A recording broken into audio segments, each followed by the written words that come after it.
Yang Amat Kepong.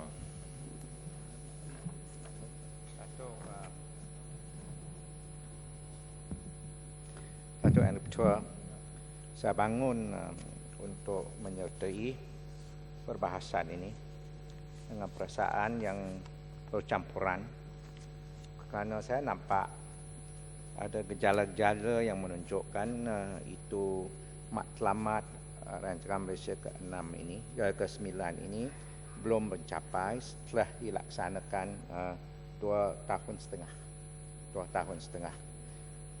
Dan matlamat-matlamnya seperti di 5 trust utama misi nasional itu memang hebat. Misalnya yang pertama meningkatkan nilai tambah dalam ekonomi negara dan juga yang meningkatkan tahap dan kemampuan kualiti hidup dan sebagainya. Ini memang matlamat yang murni yang saya berharap dapat dicapaikan. Tapi saya nampak ada kelemahan-kelemahan seperti pelaksanaan jalur lebar yang saya akan itu membincangkan lebih panjang lebar, kerana sekarang kita pun tak sampai mungkin lebih kurang 10% saja pencapaian itu jalur lebar dan 3G dan wireless di seluruh negara yang sangat lembap ini. Dan memang saya nampak ada itu retorik dan di dalam ucapan yang amat berhormat kita nampak beliau menyeru supaya rakyat Malaysia bersama-sama mendukung usaha untuk membina Malaysia sebagai sebuah negara yang makmur, progresif, adil, berdaya tahan dan berdaya saing. Kalau ini matlamat dapat tercapai, memang rakyat mesti sokonglah kerana ini matlamat yang murni.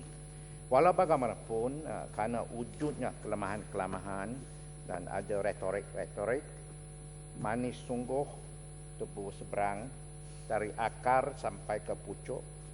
Manis sungguh mulut orang terkena tipu di dalam pujuk. Siapa nak jawab tu Yang Amat?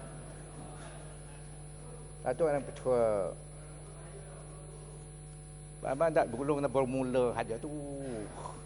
Kuala Kerau kata.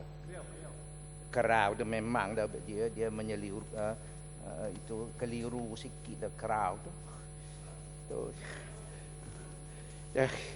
Datuk Yang Ketua, misalnya Datuk, kita memang mempunyai reserve luar kita sampai 98 bilion kangnya. Dan kita masih sedikit semana bertumpu kepada berkait dengan itu dolar Amerika. Dolar Amerika, pagi tadi kita ada dengar daripada, kalau tak silap saya, Tambun lah tu yang mengatakan subprime di US tu sudah menjejaskan dunia dan Malaysia pun sedikit sebanyak terkena dengan itu bencana ekonomi subprime ini, dan kita masih bergantung sedikit sebanyak kepada itu dolar Amerika. Ini memang saya mencadangkan supaya pihak itu kerajaan mengkaji bagaimana kita dapat mempelbagaikan lebih lagi daripada yang sekarang itu reserve kita dan juga itu mata wang kita. Kerana seperti mana yang disebutkan oleh itu Tasik Glugor, dia kata sekarang ada itu mata wang euro yang menjadi itu mata wang antarabangsa yang kedua kerana Eropah sekarang EU adalah itu GNP itu sampai 20 atau 25% dunia GNP dunia itu. Dan dengan ini saya pun tak tahu akan ada itu mata wang yang lain ataupun tidak, tapi dengan reserve kita mestilah berhati-hati dan mungkin itu pihak kerajaan akan mengkaji macam mana kita dapat mempelbagaikan itu pergantungan mata wang kita kepada itu mata wang euro dan yang lain-lain.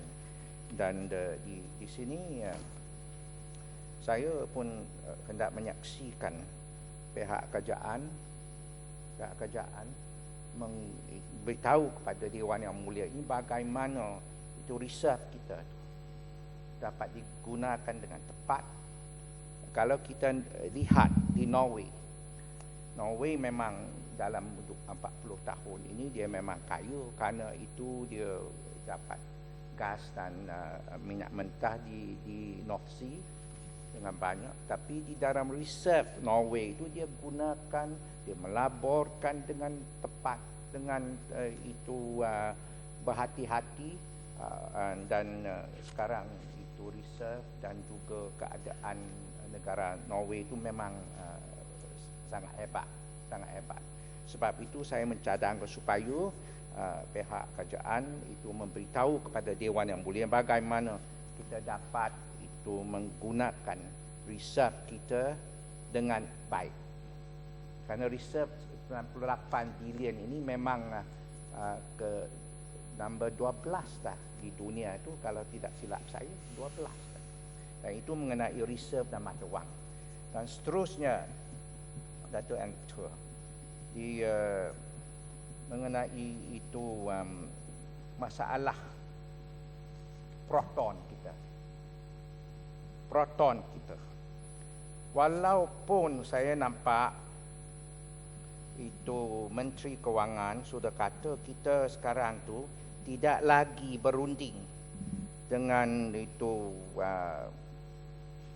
syarikat-syarikat raksasa multinasional termasuk Volkswagen dan juga itu General Motors, kerana kita sekarang tu masih semakin hari semakin pulihlah keadaan itu Proton Holdings, kerana Proton Holdings sudah itu pada tahun 2007 tu kita 31 bulan Mac 2007 kita sudah mengalami kerugian lebih 500 juta ringgit Proton kita. Dan pihak itu kerajaan sudah kata sekarang tu itu market share Proton sudah meningkat. Dulu kita lebih 700 dan pada tahun 2002 kita jatuh sampai 22% saja. Sekarang dia kata sudah meningkat sedikit dah kepada 31%.